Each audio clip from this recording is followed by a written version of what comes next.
આજનો પ્રશ્ન નીચેની બધી સંખ્યાઓમાં દશાંશવાળા ભાગને નજીકના શતાંશના સ્થાનમાં ફેરીને સાદુરૂપ આપવાનું કીધું છે, બરોબર. એટલે દશાંશવાળા ભાગને નજીકના શતાંશમાં, એટલે આપણો દશાંશવાળો ભાગ છે એને શતાંશમાં, એટલે આ કયો થશે?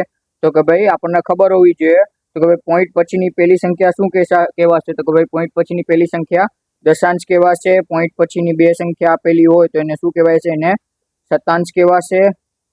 અને પોઈન્ટ પછી ત્રણ સંખ્યા આપેલી હોય તો એને શું કહેવાશે? તો કે ભાઈ એને કહેવાશે સહસ્ત્રાંશ, બરોબર ને? એવી રીતના આગળ વધશે, બરોબર. આપણને શું કીધું છે? તો કે ભાઈ દશાંશ સુધી ફેરવવાનું, શતાંશ સુધી ફેરવવાનું કીધું છે. તો આપણે બે સંખ્યા સુધી ફેરવશું: 39.203, 12.459 અને 36.009. આ ત્રણેય સંખ્યાનો સરવાળો કરવાનો છે, બાદ કરવાની છે.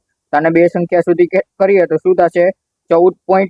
ત્રીજી સંખ્યા એટલે કે સહસ્ત્રાંશની સંખ્યા 5 કે 5 થી વધુ હોય તો શતાંશમાં આપણે એક ઉમેરશું. તો આ 32 છે તો શું થશે? 14.33.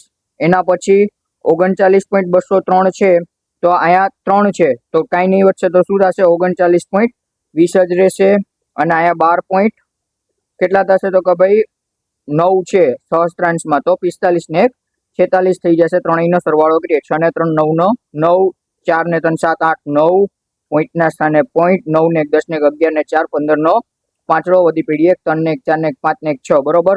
65.99 માંથી 36 પોઈન્ટ, હવે અહીંયા શું થશે? તો અહીંયા સહસ્ત્રાંશમાં 9 છે તો શતાંશમાં 1 વધશે તો શું? 36.01. 9 માંથી 1 જાય 8, 9 માંથી 9 જાય 9, 0, 5 માંથી 6 ન જાય તો શું થશે? 15 માંથી 6 જશે 9 અને 5 માંથી 3 જાય એટલે 2 વધશે. એટલે આપણો જવાબ થશે 29.98.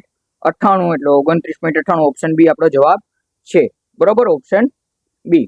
આ પ્રશ્નનો જવાબ તમારે કમેન્ટમાં આપવાનો. અને આવા જ વિડીયો માટે ફોલો કરો યુટ્યુબ અને ઇન્સ્ટા પર.